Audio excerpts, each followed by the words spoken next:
Bien, y después de largas horas del recorrido que hemos hecho desde la parroquia San Jorge de Olanchito, hemos llegado hasta la capilla San Francisco de Luquihue, donde se está reconstruyendo de una muy buena manera. Un templo que tiene un aproximado de 400 años de historia, es una reliquia para nuestra diócesis de Yoro, para nuestro país. Invitarles a todos ustedes a que puedan hacer sus donativos, a que puedan llegarse acá y que puedan vivir una experiencia maravillosa. Es verdad, de Olanchito estamos hablando 4 horas en autobús, pero la verdad vale la pena. Si usted no ha venido acá, yo le invito a que lo pueda hacer, no solo un domingo como el de hoy, un domingo por las vocaciones. Y aquí estamos invitados a esos, a pedir por las vocaciones de nuestra querida diócesis de Yoro. El padre Edilberto Barahona, padre, pues hoy de visita acá en esta capilla, capilla que es una reliquia para nuestra diócesis. Nos puede hablar un poco sobre su experiencia vivida durante todo este tiempo de visita.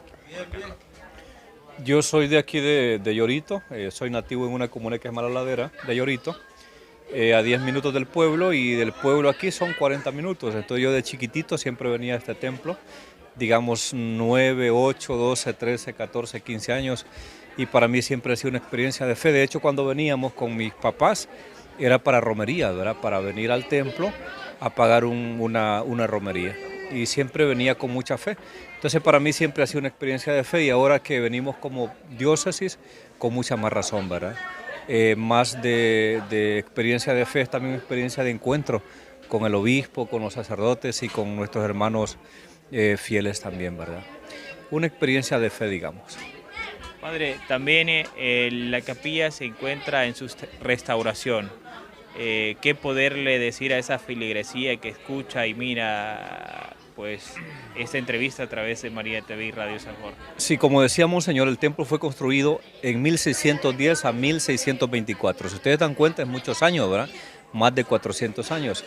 Entonces, gracias a la gestión de algunos hermanos, como decía Monseñor, el Vaticano donó casi 3 millones de lempiras, que es lo que se ha hecho con la restauración del techo. Ahora necesitamos $112,000 para la segunda parte, que son exteriores, paredes, y la parte frontal, las 3 cúpulas que tenemos en la parte frontal.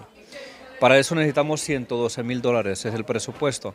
Pero gracias a Dios, Advenia, que es una institución de Alemania, viendo la generosidad del Vaticano, ellos nos han ofrecido $80,000.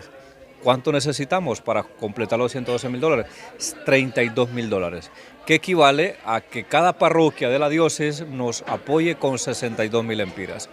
Para eso hemos propuesto una maratón el 29 de julio, que cada parroquia trabaje en esta maratón y podamos sacar esos 62,000 lempiras de cada parroquia, y si es posible más, ¿verdad? Entonces les motivamos a eso.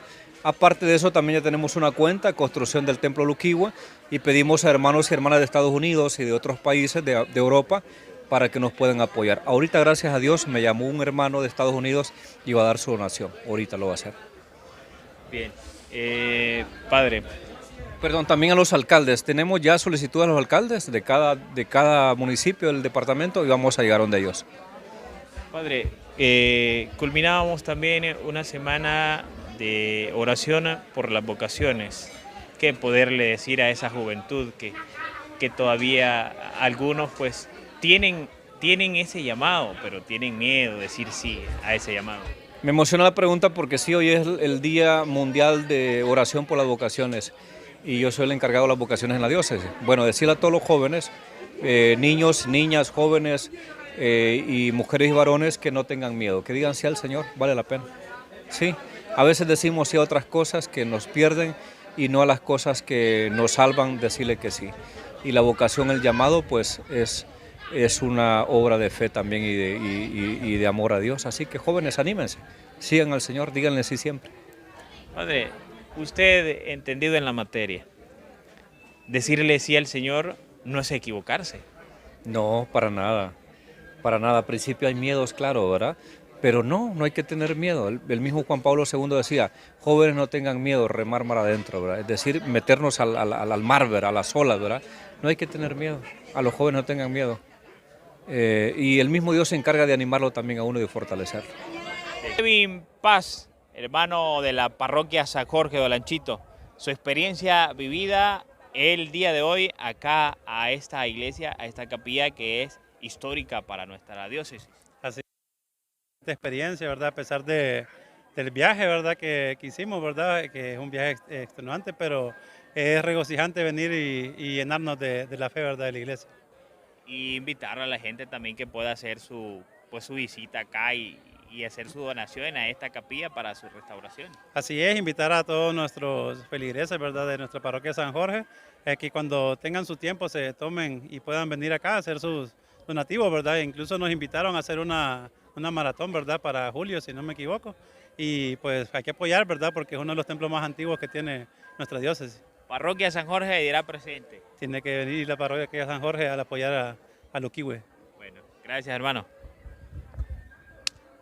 Hermano Ernesto Dávila Nolasco nos visita de hermano, su visita acá a esta capilla que ha sido pues una religión que tenemos para nuestra diócesis. Y esa tenemos para la diócesis. Es algo histórico, algo maravilloso que nos ha entregado el Señor. Tenemos que restaurarla totalmente para darle su vida útil más larga y así hacerla más bella como estaba recién construida. Y invitar a la feligresía católica también, ¿verdad? Para que pueda hacer su visita acá a esta capilla. Sí, estamos siempre invitando a visitar la capilla y de por sí es muy visitada por los feligreses. Creo que cada año veo mayor número y es una gran atracción para Yoro y para todo el departamento de Yoro. Bueno, gracias, hermano.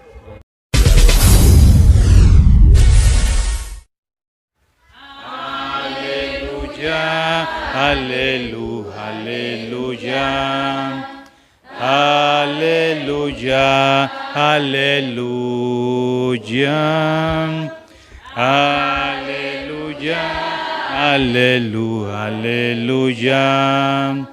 aleluya, aleluya, aleluya. El Señor esté con ustedes. Proclamación del Santo Evangelio según San Juan. Gloria a ti, Señor. En aquel tiempo Jesús dijo a los fariseos: yo les aseguro que el que no entra en la puerta del redil de las ovejas, sino que salta por otro lado, es un ladrón, un bandido, pero el que entra por la puerta, ese es el pastor de las ovejas. A ese se le abre el que cuida la puerta, y las ovejas reconocen su voz. Él llama a cada una por su nombre y las conduce afuera. Y cuando ha sacado a todas sus ovejas, camina delante de ellas, y ellas lo siguen, porque conocen su voz. Pero a un extraño no lo seguirán, sino que huirán de él, porque no conoce la voz de los extraños. Jesús les puso esta comparación, pero ellos no entendieron lo que les quería decir. Por eso añadió: les aseguro que yo soy la puerta de las ovejas. Todos los que han venido antes que yo son ladrones y bandidos, pero mis ovejas no los han escuchado. Yo soy la puerta. quien entra por mí se salvará. Podrá entrar y salir y encontrarán pastos. El ladrón solo viene a robar, a matar y a destruir. Yo he venido para que tengan vida y la tengan en abundancia. Palabra del Señor. A ti, Señor Jesús. Siéntense un momento, por favor.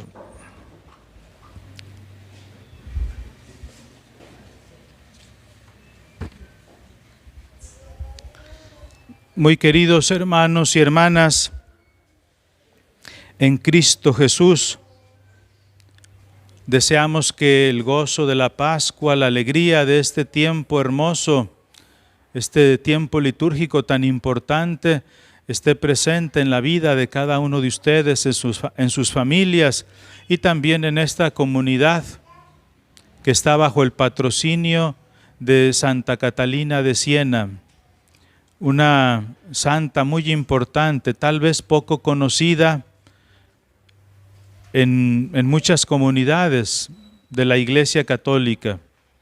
Tal vez un poquito más conocida aquí por ser la patrona, pero hay muchos santos que luego no conocemos. Pues el Señor ha querido que sea la patrona de esta comunidad cristiana, de esta comunidad católica. Y hoy ciertamente estamos celebrando ya el cuarto domingo de Pascua. Y en el cuarto domingo de Pascua nosotros celebramos a Jesús el buen pastor. Así la Iglesia lo ha querido. Las lecturas de este domingo suelen hablarnos mucho acerca de este tema, esta figura del buen pastor. Jesús ha dicho: yo soy la resurrección y la vida, yo soy la puerta, lo hemos escuchado, pero también ha dicho: yo soy el buen pastor. Y entonces este cuarto domingo de Pascua es la figura que resalta la liturgia de este domingo. Jesús el buen pastor. Así escuchábamos el Salmo 22. Yo soy el buen pastor. Yo conozco a mis ovejas y ellas me conocen a mí. Deseamos pues, queridos hermanos, que todos ustedes sigan viviendo con intensidad, con alegría, con gozo, con gratitud este tiempo pascual. Y hoy, aunque celebramos ya el cuarto domingo de Pascua, el domingo del buen pastor, como hemos dicho, pues yo quisiera que meditáramos un poco y conociéramos también un poco más a Santa Catalina de Siena, la patrona de esta capilla, de esta comunidad. Santa Catalina, si ustedes ven alguna biografía de ella, nos va a decir que Santa Catalina fue virgen y es virgen y doctor de la Iglesia. Ella consagró su vida, consagró su cuerpo únicamente a Dios. De hecho, su familia, su mamá, su familia, que era muy numerosa, tuvo muchos hermanos, como unos 20 aproximadamente, y su mamá quería y pensaba pues que se iba a casar como todos sus demás hijos, y ella quería casarla incluso, y ella desde muy pequeña rehusó, porque ella sentía y creía que Dios la llamaba a una consagración particular, a consagrar su vida, su cuerpo, su alma, todo su ser a ella misma, a Dios mismo. Y entonces por eso nunca ella contrajo matrimonio, ella siempre entregó al Señor todo su ser, y por eso nosotros la consideramos y la Iglesia la reconoce como virgen, pero también como doctora de la Iglesia. Actualmente hay dentro de la Iglesia 36 santos que han recibido este título de doctores de la Iglesia. Escritores y santos muy eminentes, muy santos todos ellos, pero también muy sabios. Y entre ellos, actualmente también hay 4 mujeres que han sido elevadas a esta dignidad, una dignidad muy importante dentro de la Iglesia. No a cualquier santo se le reconoce doctor de la Iglesia. Tiene que, reunir algunos requisitos. La mayoría de ellos escribieron, No todos escribieron grandes tratados, grandes volúmenes muchísimos, algunos fueron pocos, pero su doctrina es eminente, no hay errores teológicos, por el contrario, son maestros en la fe, maestros y maestras en la fe, aunque algunos de ellos sean jóvenes.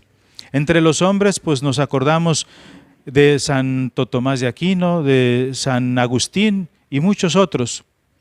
Entre las mujeres son 4, como hemos dicho, a partir de 1970, el Papa Pablo VI reconoció a 2 primeras mujeres como doctoras de la Iglesia, Santa Teresa de Ávila y después a Santa Catalina de Siena. Son las 2 primeras doctoras de la Iglesia. Había habido puros hombres, puros varones. El Papa Pablo VI decide que estas 2 mujeres también sean doctores de la Iglesia, que sean mujeres que enseñen a la humanidad con su santidad, pero también con su doctrina y con sus escritos. Después el Papa Juan Pablo II elevó también a esta dignidad a Santa Teresa del Niño Jesús, Santa Teresa de Lisieux, una muy jovencita, ¿sí? Y fue elevada, escribió pocos libros, pocas obras, sin embargo, es una maestra para la Iglesia Universal. Su vida, su caminito espiritual, etcétera, pues es admirable.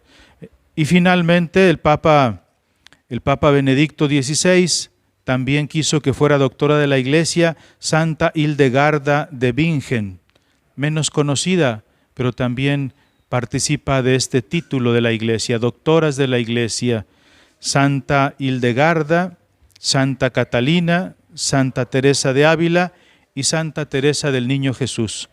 Son doctoras.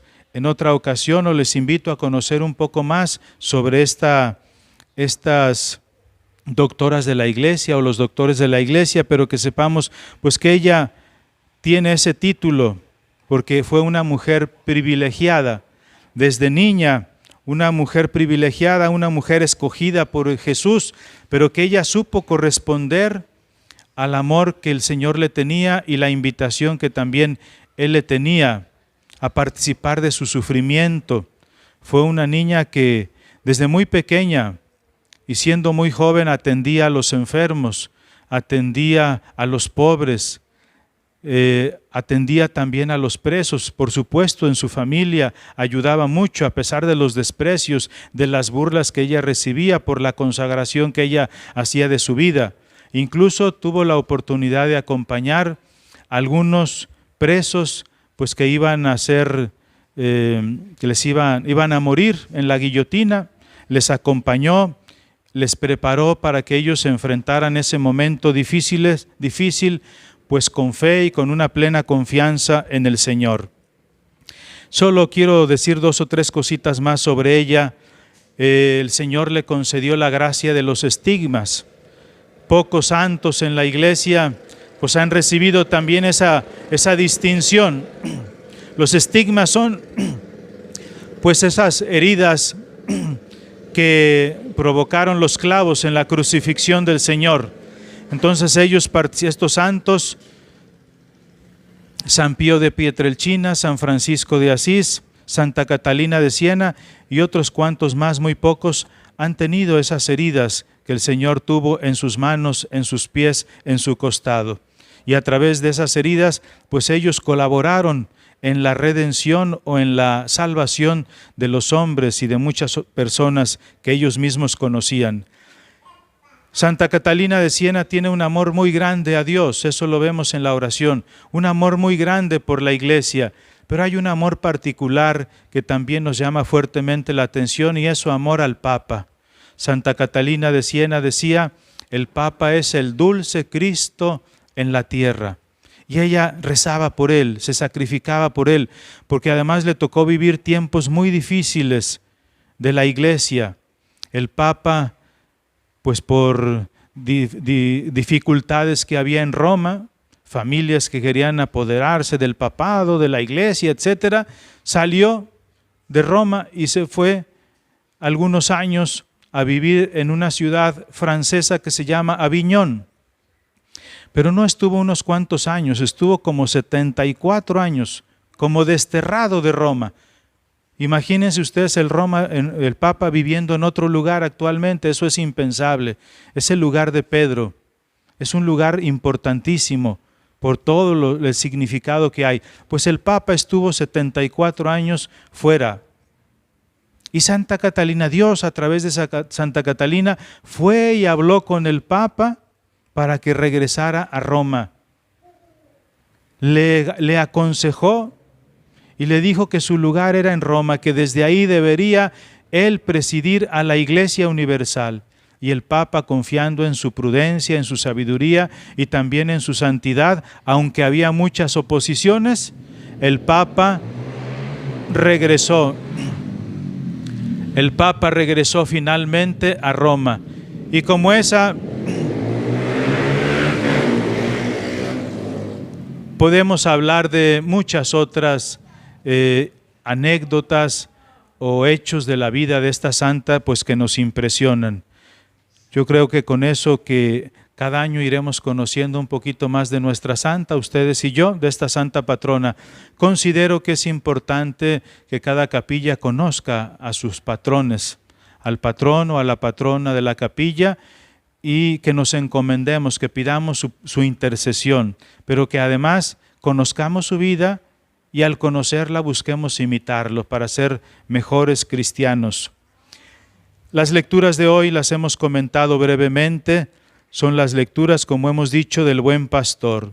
Yo soy la puerta de las ovejas, y hoy la figura que aparece pues es esta figura de Cristo como buen pastor.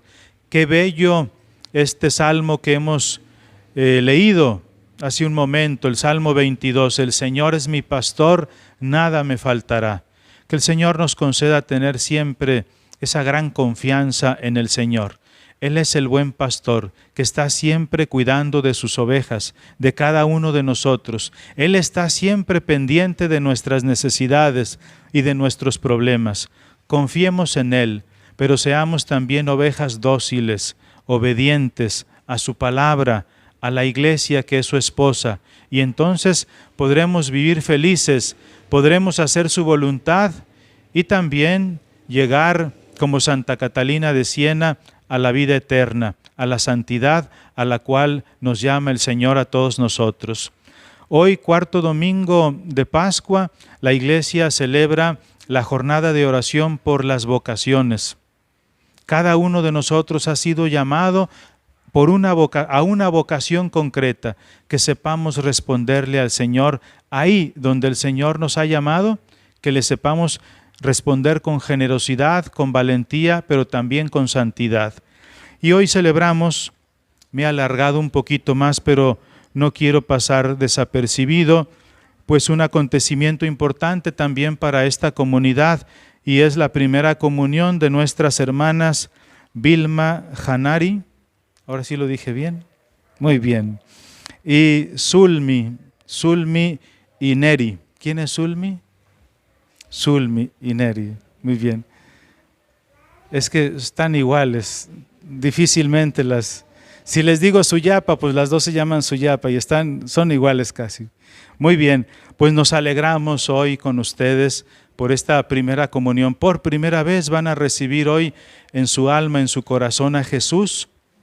Es la primera vez, pero después de la primera comunión debe venir la segunda, la tercera y todas las demás.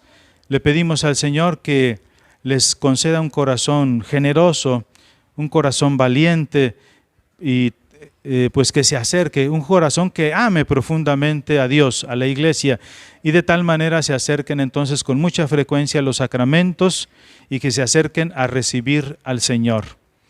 Hoy es uno de los días más importantes de toda su vida. Hay otros días que son importantes, el día de su bautismo, por supuesto el día de su nacimiento, pero hoy van a recibir al Señor en su alma, en su corazón. Que el Señor les conceda una alegría inmensa y una gratitud también grande por los beneficios que el Señor les ha concedido. La vida, la salud, su familia, sus padres, y hoy les concede un regalo también muy grande, que es recibirle a Él en su alma y en su corazón.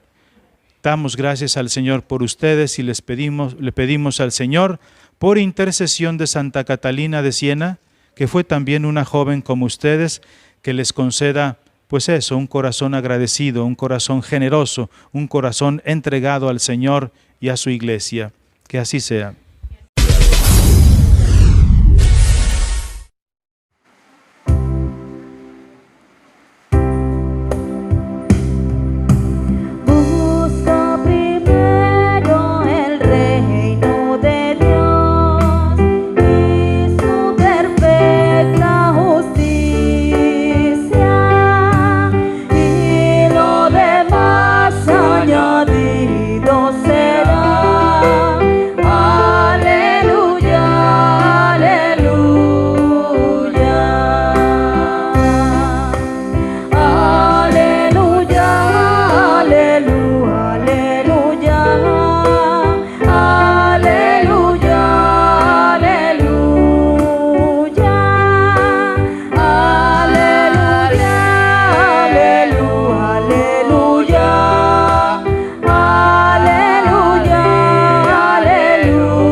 Oh Cristo, y te bendecimos porque con tu santa cruz redimiste al mundo. Aleluya, aleluya, aleluya, aleluya,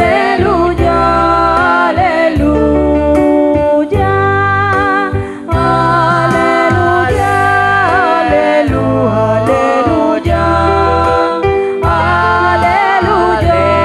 aleluya,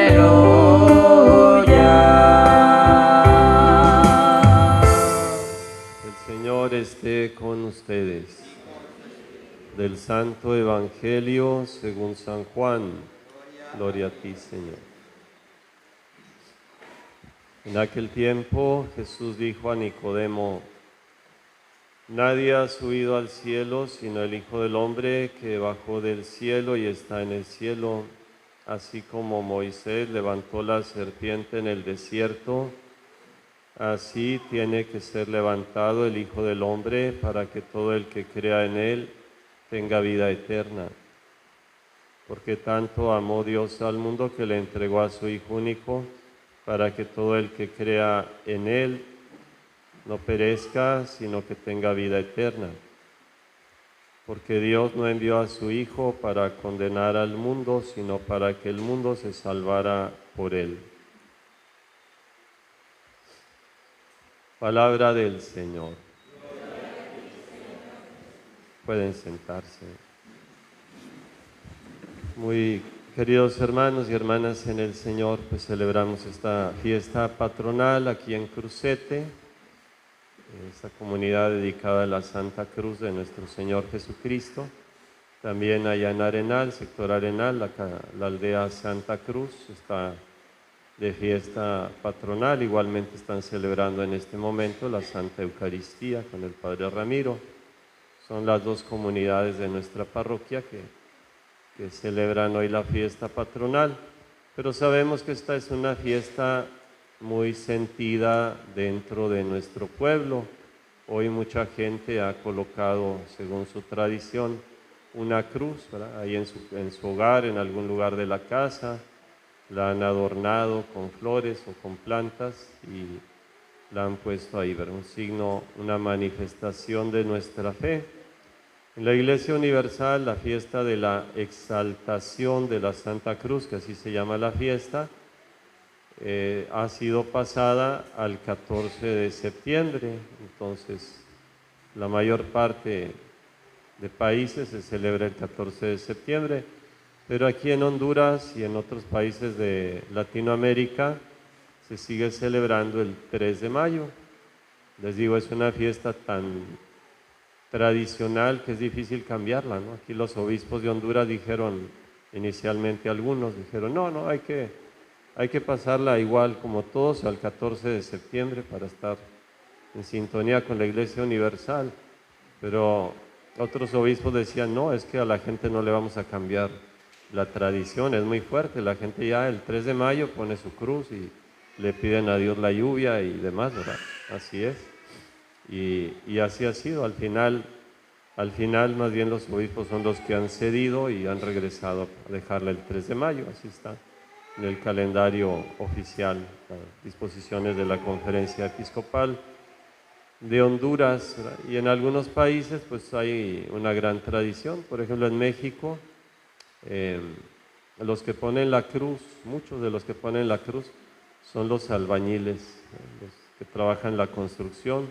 Acostumbran ahí donde construyen, donde trabajan, que siempre hay ciertos riesgos en el trabajo, poner una cruz, ¿verdad? Ponen una cruz y se encomiendan a Dios, le piden a Dios que los ayude. Ustedes han visto muchos futbolistas, ¿verdad?, que salen al campo a jugar y cuando entran hacen la señal de la cruz, ¿verdad? ¿Han visto? No, bueno, los que ven fútbol, sí lo han visto. Bueno, dicen, es católico, ¿verdad?, porque hace la señal de la cruz. O sea, tenemos muchas costumbres de ese tipo que están muy enraizadas dentro de nuestro pueblo, asociadas con la cruz. Persignarnos, o así trazar la señal de la cruz también en distintos momentos, pidiéndole a Dios su bendición. Pasamos por alguna iglesia, hacemos la señal de la cruz también, o vamos a comenzar una obra el día, o vamos a bendecir los alimentos, o vamos a iniciar nuestra celebración eucarística, cualquier celebración. Siempre hacemos la señal de la cruz. Al inicio nos marcamos, nos signamos con la cruz de Cristo. Se dice que el emperador Constantino tuvo un sueño, una visión, y él iba a entrar en una batalla. Ustedes tengan en cuenta que en los primeros siglos de la Iglesia, los cristianos vivimos en muchos países bajo el Imperio Romano. Los romanos tenían un poder muy grande, ¿verdad? Así como hoy Estados Unidos, por ejemplo, es un país muy poderoso que tiene un gran ejército, ¿sí?, y se va imponiendo en muchos lugares, y así eran los romanos, ¿no?, en su tiempo. Los romanos tenían buena parte del mundo, de allá de la zona de Asia, de la Tierra Santa, del norte de África, hasta llegar a España, Europa, hasta llegar a España. Ahí estaban los romanos, tenían ese poder. Y el cristianismo nació, ¿verdad?, en la época del Imperio Romano. De hecho, ¿quiénes crucificaron a Jesús? ¿Quiénes? Los romanos, más bien. O sea, los judíos son los que lo condenaron a muerte, y los judíos pidieron que lo crucificaran. Pero ¿quiénes lo llevaban? ¿Quiénes eran los soldados? ¿De dónde eran? Los soldados romanos, ¿eh? ¿Y quién se lavó las manos? Poncio Pilato, que era procurador romano. O sea, le decían, ¿no?, si sueltas a Cristo, a Jesús, ¿eh?, si sueltas a Jesús, no eres amigo del César. El César estaba en Roma y era el mero mero, el emperador romano, ¿no? Entonces los romanos tenían ese imperio. Y los cristianos, durante el Imperio Romano, ahí fuimos estableciendo las comunidades, siendo perseguidos en varios momentos. Varios emperadores romanos emitían decretos, leyes, y decían: el que es cristiano está prohibido, tiene que renunciar a ser cristiano, y si no va a la muerte, lo echamos a los leones, o lo quemamos vivo, o lo crucificamos, o si es ciudadano romano, le cortamos la cabeza. Así tenemos muchos mártires de ese tiempo, ¿no? Por ejemplo, Santa Inés, ¿verdad?, Santa Lucía, Ágata, ¿verdad?, etcétera. O sea, hay muchos mártires de ese tiempo. Fíjense que un emperador que se llamaba Constantino, todavía el cristianismo estaba siendo perseguido, todavía no teníamos libertad religiosa, ya eran pues casi 300 años ya de cristianismo, casi, todavía no, pero ya casi 300 años. Y el emperador iba a entrar en una batalla y en esa, dice la historia, que antes de la batalla tuvo un sueño. Y en ese sueño veía una cruz. Y en esa cruz decía, Inox signo vinces, Inox signo vinces. Con este signo vencerás. O sea, con el signo de la cruz. Entonces usó la cruz. Usó la cruz. Y así entró en batalla. Y ganó. Ganó la batalla que tenía. Y entonces después Constantino dio libertad religiosa. O sea, ya a partir de Constantino, los cristianos tuvimos libertad religiosa. Hay gente que no conoce la historia, algunos hermanos de nuestros, hermanos separados, inventan cosas, dicen que la Iglesia Católica la inventó Constantino, o nació con Constantino, y eso no es cierto, es una mentira. O sea, el cristianismo ya existía, ya teníamos comunidades, iglesias, obispos, etcétera, todo, pero éramos perseguidos. Pero Constantino dio libertad religiosa. Y la madre de Constantino se llama Santa Elena. Y Santa Elena era una mujer muy piadosa y anduvo buscando en Tierra Santa reliquias. Y se dice que ella es la que encontró la reliquia de la cruz de nuestro Señor Jesucristo. O sea, la cruz con la que Jesús fue crucificado, se dice que ella la encontró. Y entonces la llevaron a Roma y luego también han tomado pedacitos del leño de la cruz y están en muchas iglesias, ¿verdad?, como reliquias de la Santa Cruz. Si ustedes van a Roma y van a ver cerca de una de las grandes basílicas, van a ver ahí enfrente la capilla de la Santa Cruz. Bueno, entonces celebramos hoy la fiesta de la Santa Cruz, la exaltación de la Santa Cruz. Les digo, vivimos en un ambiente rodeados de los hermanos separados, cristianos que ya no creen en muchas cosas, ¿no? Y frecuentemente nos critican. Me decía la otra vez un muchacho que fue a una iglesia protestante, ¿verdad?, porque su esposa es protestante, y el pastor le vio la cruz que traía colgada y le dijo, quítese eso, no puede traer la cruz. O sea, para ellos traer la cruz es idolatría, pero nosotros no. La cruz no es un Dios, no creemos que la cruz sea Dios, es un signo, es el signo de salvación. Y para muchos hermanos separados, la cruz, si uno les pregunta, ¿qué significa para usted la cruz?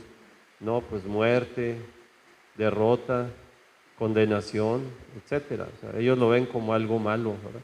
Pero si uno va a la Biblia y empieza a ver los textos de la Sagrada Escritura que nos hablan de la cruz, vamos a ver que la cruz es un instrumento de redención, ¿verdad? Que en la cruz Cristo venció la muerte, que en la cruz Cristo ahí clavó la deuda que nosotros teníamos, que nos era desfavorable. Nuestros pecados ahí fueron lavados por la sangre de nuestro Señor Jesucristo en la cruz. Ahí. Por eso San Pablo dice, ¿verdad?, que líbreme Dios de gloriarme si no es ¿en qué? ¿En qué? Líbreme Dios de gloriarme si no es en la cruz de Cristo. Así dice San Pablo, ¿verdad? La carta a los Gálatas. Dice, por la cual el mundo está crucificado para mí y yo para el mundo. Y también él dice, estoy crucificado con Cristo. La vida que vivo en el presente la vivo en la fe en el Hijo de Dios, que me amó hasta entregarse por mí. Estoy crucificado con Cristo.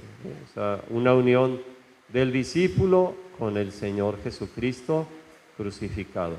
Y San Pablo también dice, los judíos piden señales, los griegos piden sabiduría, pero nosotros predicamos un Cristo ¿qué?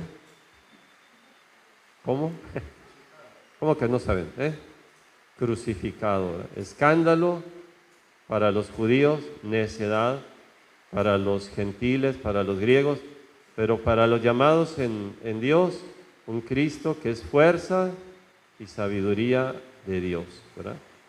Entonces, San Pablo habla así en la primera carta de los Corintios, los primeros capítulos, el capítulo 1 especialmente ahí, habla de eso, de la cruz, de estar crucificado con Cristo.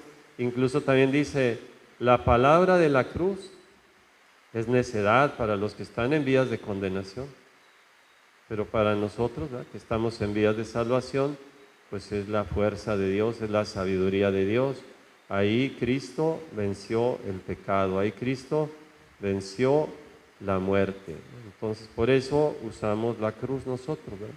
O sea, la cruz ciertamente era un instrumento que inventaron los romanos para ejecutar a los condenados a muerte. ¿Sí? Así como también había echarlos a los leones, a las fieras, ¿no?, ahí, que se los devoraran, o así como también los colgaban en palos y los quemaban, ese era otro tormento, o como lo era ser decapitado, que le cortaran con la espada la cabeza, ¿no?, todo eso. Pero la cruz ellos la inventaron, ese tormento de la cruz. Claro que no es algo deseable, sin embargo, ahí Jesús estuvo crucificado. Y por eso para nosotros la cruz es fuerza y sabiduría de Dios, como nos enseña la palabra de Dios, ¿verdad? La palabra de la cruz, ¿eh? El Evangelio tiene que llevar el anuncio de la cruz, el anuncio de la pasión de Cristo. Y no podemos vivir nosotros, como dice San Pablo, como enemigos de la cruz de Cristo, ¿verdad? O sea, enemigos también del misterio de Cristo crucificado, ¿verdad? Porque algunos dicen, no, ya no hable de la cruz, Padre, porque Cristo ya resucitó, Cristo ya pagó todos los pecados, ustedes ya no hablen de eso, no hablen de eso. Pero San Pablo habla de eso, ¿verdad? Los apóstoles hablaron de eso, ¿verdad? San Pedro en su primera predicación en Pentecostés habló también, ¿verdad? Dios ha resucitado a ese Jesús al que ustedes crucificaron, dice San Pedro en Hechos capítulo 2. Entonces, no reneguemos de la cruz de Cristo y no se dejen ustedes influenciar por la mentalidad protestante, ¿verdad? Que viven así, o sea, negando la cruz de Cristo. Hace muchos años, como unos 700 años después de nuestro Señor Jesucristo, un poquito por ahí en ese siglo, 600 y fracción, vivimos una crisis que se llama la crisis de las imágenes. Entonces algunos cristianos tomaron las actitudes que hoy tienen los protestantes, o sea, contra las imágenes. Agarraban textos de la Biblia y decían, no te harás ninguna imagen, ¿verdad?, ni te postrarás ante ella. Y empezaron a quemar los iconos, las imágenes, algunos. Pero otros no, otros defendían las imágenes con la Biblia en la mano, con la tradición. Decían, no, es que sí se pueden usar imágenes. Entonces, ¿qué pasó? Se reunieron los obispos en un concilio, que es la reunión más importante como iglesia, los obispos de la iglesia de todas las comunidades en esos años, y debatieron ese tema y al final dijeron, no, pues sí se pueden usar las imágenes y por eso usamos imágenes nosotros, los católicos y también los que son de habla griega, que leen el Evangelio en griego, los ortodoxos, ellos también usan imágenes, usan iconos. Pero fíjense una cosa, en esa crisis ni siquiera los que quemaban imágenes destruían la cruz. En ese tiempo la cruz era respetada, no la quemaban, no la destruían. Podían quemar otras imágenes, pero la cruz no. O sea, ellos tenían conciencia de que la cruz era sagrada. Pero ya cuando llegó el protestantismo, pues ya ni la cruz, ya no, ni la cruz quieren, o sea, han llegado a una exageración, ¿verdad? Entonces tengan ustedes cuidado ahí para que no se dejen influenciar de posiciones que no son de acuerdo a la tradición de la iglesia, ¿verdad? Acuérdense que nosotros como cristianos no solo nos apoyamos en la Biblia, nos apoyamos en la Biblia y en la tradición de la iglesia, las dos cosas van unidas, ¿no?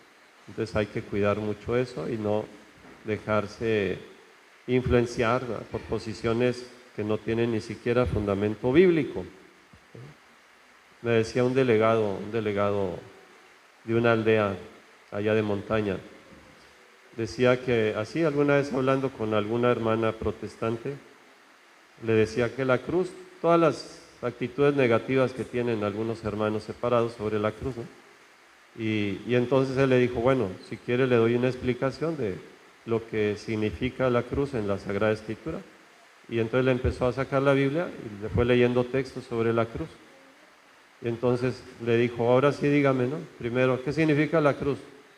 Muerte, ¿no? Y ahora que ya leímos todo eso, ¿qué le significa? Pues sí, redención, salvación, etcétera, ¿no? O sea, porque a veces hay mucha ignorancia, o sea, ni siquiera se conoce la palabra de Dios y se habla por hablar.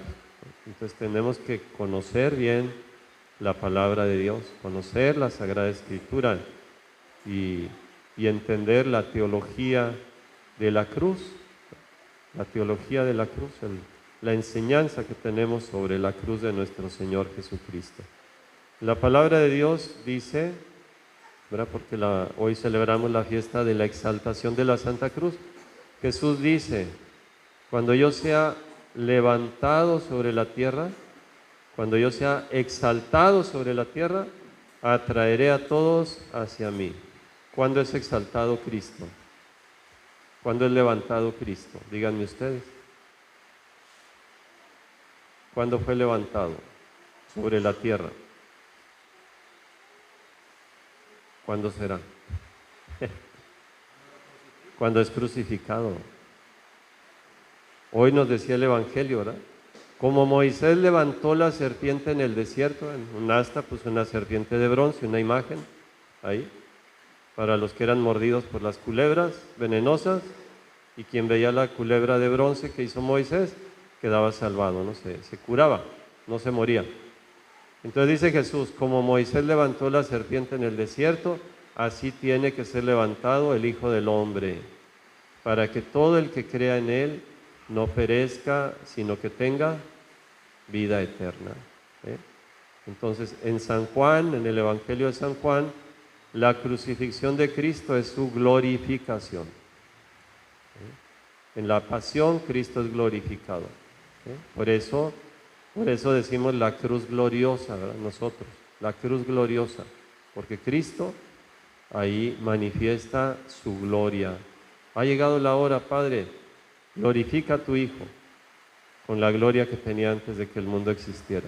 Entonces, consideremos eso. Yo lo que les recomiendo, hermanos, es que tengan su cruz en su casa, que tengan un crucifijo también, ¿sí? Y que nadie los critique por... dice San Pablo, ¿no? Que nadie te condene por ser joven, le dice a Timoteo, ¿no? ¿Sí? Y así, o sea, si anduviéramos robando o haciendo maldad y media, pues claro, ahí sí nos tienen que llamar la atención. Pero si usted tiene una cruz en su casa, no tienen por qué llamarle la atención. Al contrario, ¿verdad? O sea, no pierdan ustedes, ¿verdad? Los signos cristianos, ¿verdad? No pierdan eso. Y también una cosa, hermanos, porque a veces veo que algunos ni se saben persignar, ¿no? O sea, uno le dice a los niños, a ver, persínese, o haga la señal de la cruz, y parece un garabato ahí, no me pasa, ¿no? O sea, ni siquiera hacemos bien la señal de la cruz, ¿verdad? Y el persignarse, ¿no? Que yo les pregunto a los niños del catecismo cuando los examino, a ver, persínese, y a veces nomás hacen signarse, ¿verdad? Esto es signarse en nombre del Padre y del Hijo y del Espíritu Santo. Eso es signarse. Persignarse es por la señal, ¿qué más? De la Santa Cruz. A ver, quiero ver si se lo saben. Todos, por la señal de la Santa Cruz de nuestros enemigos. Líbranos, Señor Dios nuestro, en el nombre del Padre y del Hijo y del Espíritu Santo. Amén. Eso es persignarse.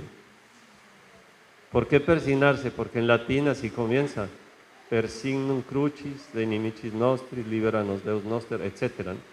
per signum crucis, por la señal de la Santa Cruz, o de la cruz, ¿no? Persignarse. Y hacemos 3 cruces, una en la frente para que Dios nos libre ¿de qué? De los malos ¿qué? Pensamientos, andamos juzgando, andamos pensando mal, no tendrás pensamientos malos, ok, malos pensamientos ahí. Una cruz en la boca para que Dios nos libre ¿de qué? De las malas palabras, que dice Efesios capítulo 4, que no salga de ustedes ninguna palabra que no sirva para la necesaria edificación. Más bien que comunique la gracia a los que oyen, ¿no? Entonces, que nos libre de las malas palabras, de las groserías, etcétera. Controlar la lengua, ¿no? Leer Santiago 3, ahí que nos habla de la lengua, entonces las malas palabras, los insultos, las ofensas, las calumnias, las mentiras, las difamaciones, todas esas son malas palabras. Entonces, hacemos una señal de la cruz pidiéndole a Dios que nos libre de esas malas palabras. La cruz en el pecho, ¿para qué? Que nos libre ¿de qué? De las malas acciones que salen del corazón. Porque del interior del hombre, dice Jesús en el Evangelio de San Marcos, salen los malos pensamientos, las malas intenciones, los robos, fornicaciones, adulterios, homicidios, envidias, todo eso sale de ahí. Jesús da una lista de 13 cosas ahí que salen de adentro de nosotros, ¿no? Entonces, y al final una cruz grande toda, nos marcamos con la señal de la cruz. En la misa y las celebraciones empezamos solo con la señal de la cruz, en el nombre del Padre y del Hijo y del Espíritu Santo. Amén. Que algunos a veces no lo hacen, hay que hacerlo, háganlo bien, ¿sí? Porque nos ponemos bajo la protección de Dios, bajo el signo de la cruz de Cristo, ¿no?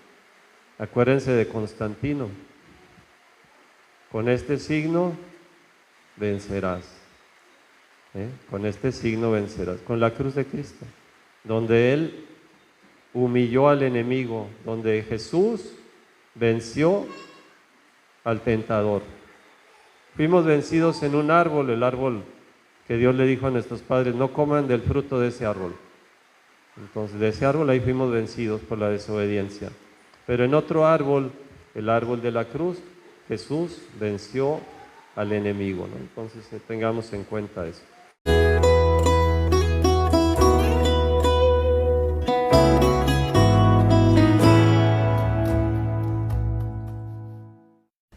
Queridos jóvenes, ustedes se están preparando para la Jornada Mundial de la Juventud. Faltan 3 meses, me imagino las cosas que tendrán en la cabeza. ¿Cómo lo van a hacer? ¿Cómo van a pedir la licencia del trabajo, del estudio? ¿Cómo van a hacer para lograr lo que les falta para el pasaje? Tantas preocupaciones, pero siempre mirando ese horizonte, esa ilusión. Es una ilusión. Participar de la jornada es una cosa linda y uno, cuando lo siente, tiene la ilusión de participar allí. Prepárense con esa ilusión. Pongan esperanza allí. Pongan esperanza.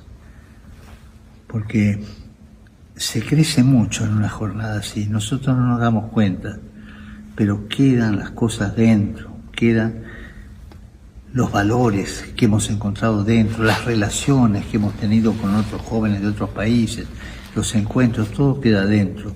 Y sobre todo ver la fuerza juvenil, porque la Iglesia tiene fuerza de joven. Así que adelante. Pero les voy a dar un secreto. Para prepararse bien, conviene mirar las raíces. Traten de encontrarse con los ancianos. Muchos de ustedes tienen abuelos, visiten a los abuelos y pregúntenles, ¿en tu tiempo había jornada de la juventud? No, seguro. ¿Y a vos qué te parece que tengo que hacer yo? Hablen un poco con los abuelos, porque ellos les van a dar sabiduría, pero ustedes siempre adelante. Los espero en Lisboa. Chao.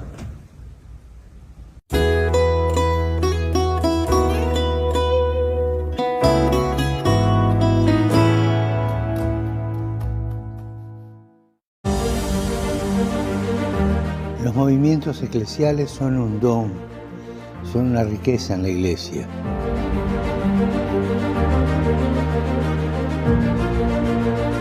estos son ustedes. Los movimientos renuevan la Iglesia con su capacidad de diálogo al servicio de la misión evangelizadora. Redescubren cada día en su carisma nuevas formas de mostrar el atractivo y la novedad del Evangelio. ¿Cómo lo hacen? Hablando idiomas diferentes, parecen diferentes, pero es una creatividad que crea esas diferencias, pero entendiéndose siempre y haciéndose entender, y trabajando al servicio de los obispos y las parroquias, para evitar cualquier tentación de encerrarse en sí mismo, que te puede ser el peligro, ¿no?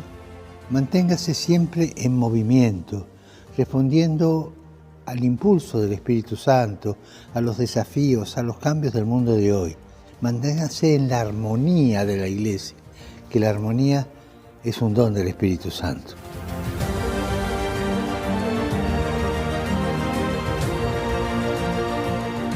Oremos para que los movimientos y grupos eclesiales redescubran cada día su misión, una misión evangelizadora, y que pongan sus propios carismas al servicio de las necesidades del mundo, al servicio.